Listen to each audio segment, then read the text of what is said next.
আব্দুল মিয়ার মৃত্যুর পরে ওনার 3 সন্তান অনাথ হয়ে গেল। এখন ওদের মাথার ওপর বাবার ছায়া নেই। এখন কি হবে? আমাদের সংসার কিভাবে চলবে? দুজন মেয়ের বিয়েও দিতে হবে। হে আল্লাহ, কিছু তো সাহায্য করো। মা, এখন আমাদের বাইরে বেরিয়ে কাজ করতে হবে। কিন্তু তুই কি কাজ করতে পারবি? আমি তো শুধু একটাই ভালো কাজ পারি, সেটা হলো খাবার বানানো। আমরা একটা বিরিয়ানির দোকান দিলে কেমন হয়? কিন্তু তাতে তো অনেক টাকা লাগবে দিদি। টাকার কথা ভেবো না, আমার গয়নাগুলো কবে কাজ আসবে। আর একবার সবকিছু ঠিক হয়ে গেলে তোমরা সবাই মিলে ছাড়িয়ে। কিন্তু মা, বাবা ওগুলো তোমার জন্য কিনেছিল। বাবু, আমার প্রথম দায়িত্ব হলো তোমরা। গয়না নিয়ে কি করব? ওগুলো তো আবার বানাতে পারবো। ঠিক আছে। শেফালি ওর মায়ের গয়না নিয়ে নিল আর বন্ধক দিয়ে 20,000 টাকা পেল। টাকা দিয়ে ওরা একটা ছোট্ট ঠেলা গাড়ি কিনলো আর 3 ভাই বোন মিলে ওই ঠেলা গাড়ি নিয়ে কাজ করত। নিয়ে যাও গরম গরম বিরিয়ানি, এত ভালো খেতে যে আঙুল চাটতেই থাকবে। নিয়ে যাও গরম গরম বিরিয়ানি। অনেক লোক ওদের দোকানে বিরিয়ানি খেলো আর সবার ওর বিরিয়ানি খুব ভালো লাগলো। বা দারুণ বিরিয়ানি, আমরা এত ভালো বিরিয়ানি কোনো দিনই খাইনি। হ্যাঁ, খুব ভালো বিরিয়ানি। ধন্যবাদ দাদা, এটা আমাদের মায়ের রেসিপি, আমাদের মায়ের স্পেশাল বিরিয়ানি। দারুণ খেতে। আর কিছুদিনের মধ্যেই ওদের দোকান ভালো চলতে লাগলো, লোকের ভিড় করতে লাগলো। আমার 2টো বিরিয়ানি পার্সেল করে দিও। ঠিক আছে। আমাকেও দাও। এখন আর নবীনকে লোকজনদের ডাকতে হয় না। দোকানে এত ভিড় হতো যে 3 জন ভাই বোন মিলে অর্ডার নিত। এই নিন আপনার অর্ডার। এটা আপনার। এটা আপনার। 1 মাস পরে শেফালি ও রোজগার করার টাকা গুনছিল। এই নাও মা, এই মাসের লাভ 20,000 টাকা। কি? তুমি ঠিক শুনেছ, 20,000 টাকা। এতগুলো টাকা? আমাদের বিরিয়ানির লোকেদের খুব ভালো লেগেছে। দোকানে সব সময় খরিদ্দারের ভিড় থাকে মা। হে আল্লাহ, তোমার অনেক অনেক ধন্যবাদ। তুমি আমাদের সন্তানদের সফল করেছো। ধন্যবাদ মা। পরের মাসে তোমার গয়না আমি ছাড়িয়ে নেব ইনশাআল্লাহ। আজ শেফালির পরিবার সবাই খুব খুশি ছিল। ওর বাবার মৃত্যুর পরে প্রথমবার ওদের বাড়িতে কিছু ভালো হচ্ছিল।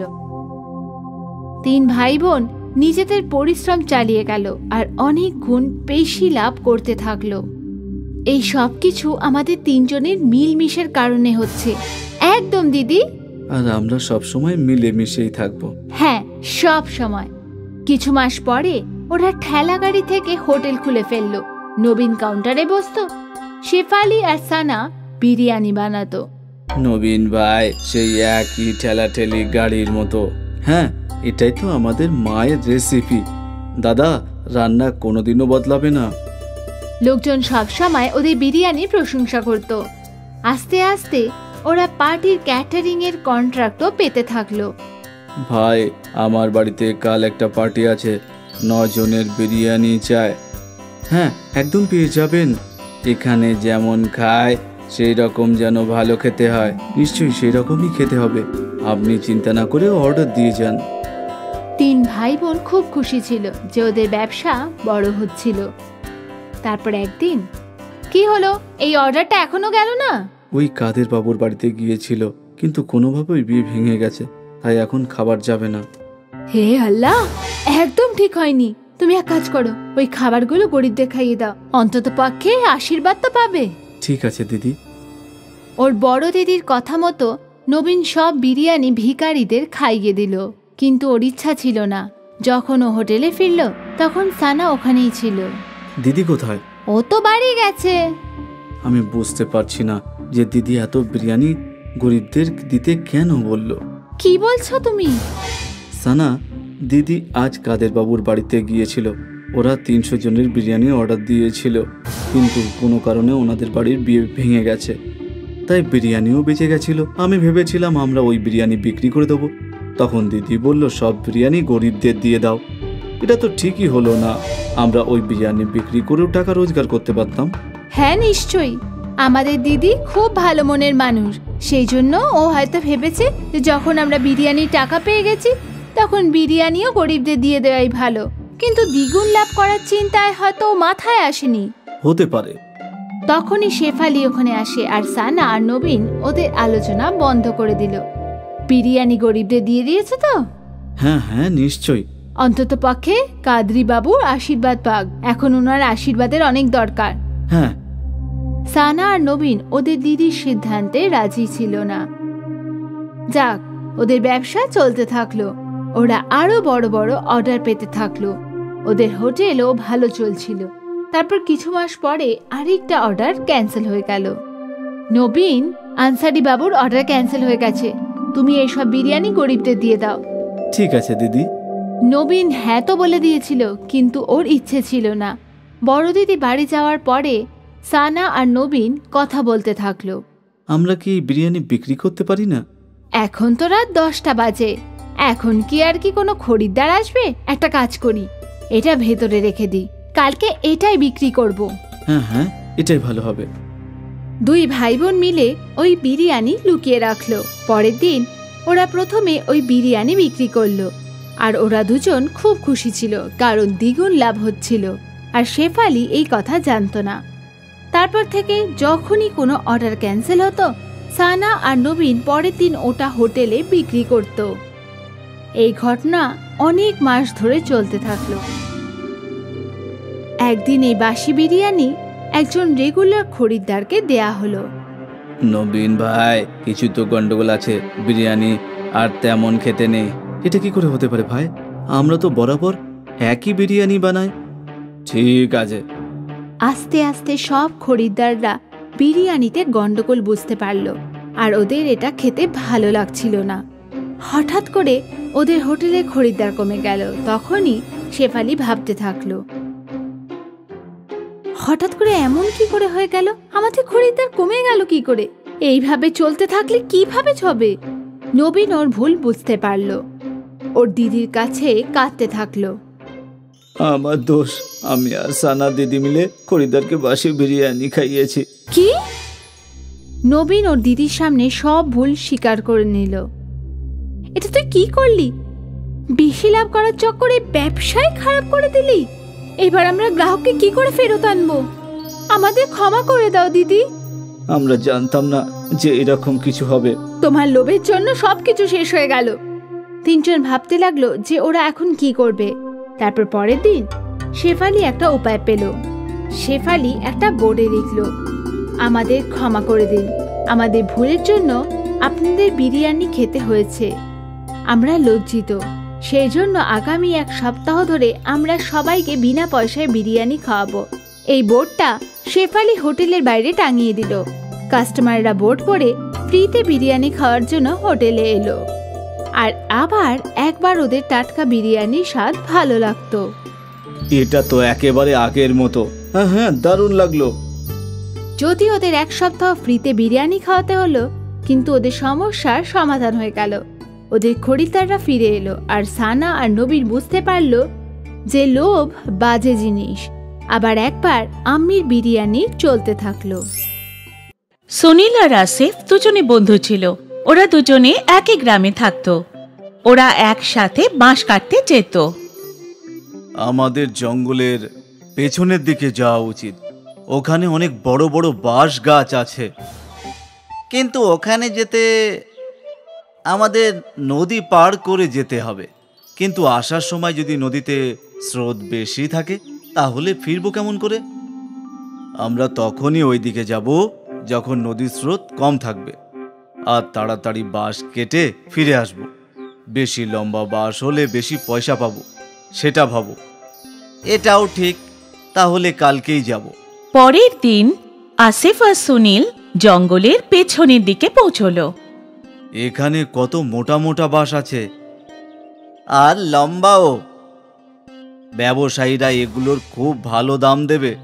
হ্যাঁ, ভালো বাঁশ পেয়ে দুজনেই খুব খুশি হলো। ওরা বাঁশগুলো নিজেদের গ্রামে নিয়ে গেল। বাবা, অনেক দিন পর এমন লম্বা বাঁশ দেখলাম। এখন এগুলো দামও ভালো দিতে হবে। হ্যাঁ হ্যাঁ হ্যাঁ, একটা বাঁশ 200 টাকা। তোমরা দুজন 5টা বাঁশ নিয়ে এসেছো, মোট হলো 1000। 1000 পেয়ে দুজন খুব খুশি হলো। টাকা দুজনে নিজেদের মধ্যে ভাগ করে নিল। রোজ ছোট ছোট বাসে 300 টাকা রোজগার হতো, আজকে 500 টাকা। এবার তো আমরা জঙ্গলের পেছনের দিকেই যাব। হ্যাঁ। সেদিন থেকে ওরা দুজন নদী পার করে বাঁশ নিয়ে আসতো, আর ব্যবসায়ীও ওদের ভালো টাকা দিত। একদিন সকালে দুই বন্ধু যাওয়ার জন্য রওনা হচ্ছিল। ভাই, মা বলছিল বাজার থেকে চাল আর মশলা আনতে হবে, আর আমাকে পনিরও নিতে হবে। তাহলে চলো আগে বাজারে যাই, তারপর সেইখান থেকে নদীর পাড়ে যাব।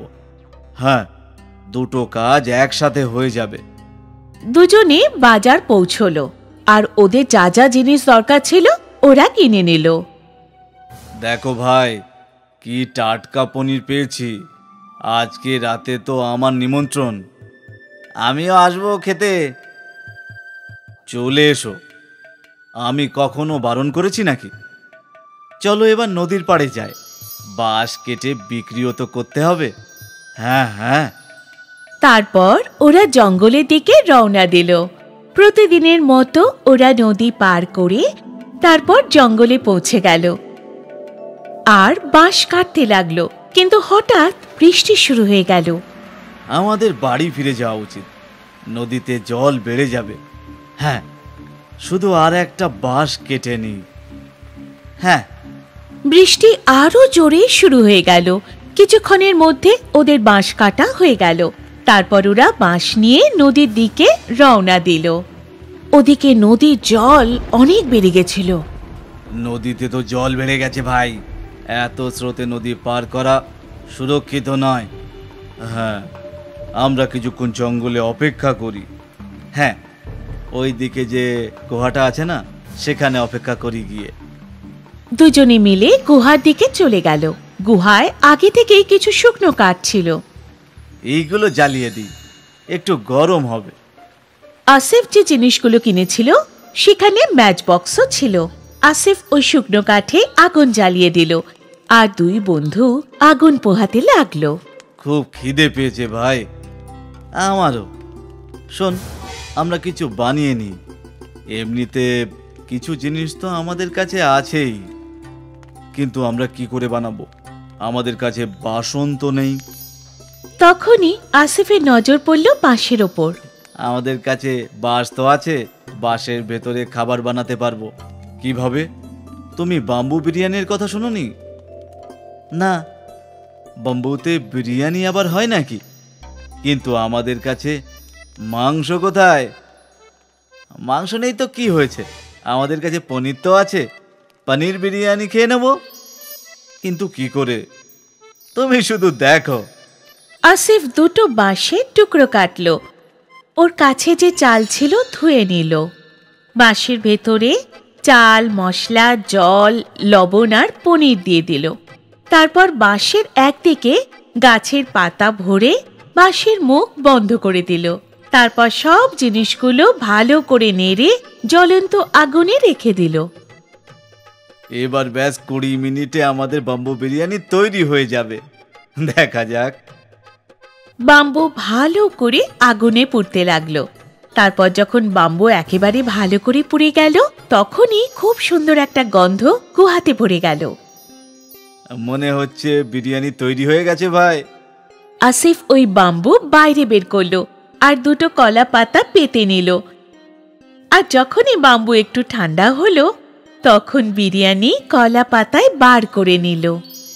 দেখতে তো খুব সুন্দর হয়েছে। এমন যেই হোক, খিদে তো পেয়েছে, খেয়ে নিই আগে, চলো। দুজনে বিরিয়ানি মুখে দিল আর দুজনে মন্ত্রমুগ্ধ হয়ে গেল। তারপর দুজনে খুব মজা করে বিরিয়ানি খেতে লাগলো। ভাই, তুমি এত ভালো বাম্বু বিরিয়ানি বানাও যে কিছু বলার নেই। ধন্যবাদ। তোমার তো বিরিয়ানি বিক্রি করা উচিত বন্ধু। সেটা না করে কেন পরিশ্রম করছিস?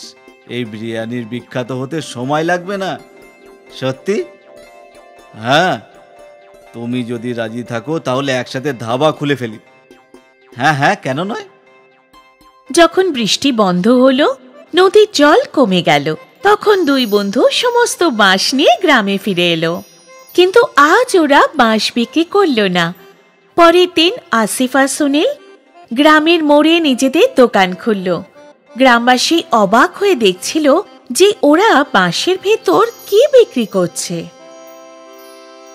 আরে ভাই, এগুলো কি? এগুলো বাম্বু বিরিয়ানি কাকা, পনিরের। বাম্বু বিরিয়ানি? আমাকেও তো একটু খাওয়াও। গ্রামের লোক এই প্রথমবার বাম্বু বিরিয়ানি চেখে দেখল। আরে বাহ, কি দারুণ স্বাদ আসিফ ভাই! এইরকম বিরিয়ানি সারা জীবনে খাইনি, খুব ভালো লাগলো। আসিফ আর সুনীলের বাম্বু বিরিয়ানি গ্রামে বিখ্যাত হয়ে গেল। গ্রাহক ভিড় করে দাঁড়িয়ে বাম্বু বিরিয়ানি খেতে লাগলো। আসিফ আর সুনীলের রোজগার অনেক গুণ বেড়ে গেল। তারপর আর কি, সুনীল আর আসিফ মজদুরি ছেড়ে বাম্বু বিরিয়ানি বিক্রি করতে শুরু করে দিল। ওরা দিন রাত 4 গুণ উন্নতি করতে লাগলো। অনেক দূর দূর থেকে লোক বাম্বু বিরিয়ানি খেতে আসতো। আর দেখতে দেখতে ওদের গ্রামে একটা বড় হোটেল খুলে গেল, আর দুজন অনেক বড় লোক হয়ে গেল। কোনোদিনও ভাবিনি যে এইসবও হতে পারে। আমিও কোনোদিন ভাবিনি ভাই, সেদিন আমাদের ভাগ্য বদলে দিতেই বৃষ্টি নেমেছিল। হ্যাঁ, সেদিন বৃষ্টি না হলে আমরা ফেসে যেতাম না, আর কোনোদিন বাম্বু বিরিয়ানিও বানাতাম না। ভাই, এসব আগে থেকেই লেখা ছিল। বিধাতা আগে থেকেই সবার জন্য ভাগ্য লিখে দেয়। আমরা তো শুধু পুতুল, ভগবানের দেখানো রাস্তায় শুধু হাঁটি। হ্যাঁ, একদম তাই। বাম্বু বিরিয়ানি আসিফ আর সুনীলের কপাল বদলে দিল। ওরা দুজনে জীবনের অনেক বড় ব্যাপার বুঝতে পারল। বিপদে পড়লেই জীবনে নতুন পথ খুঁজে পাওয়া যায়, আর ভাগ্য কবে বদলে যাবে সেটা বলা যায় না।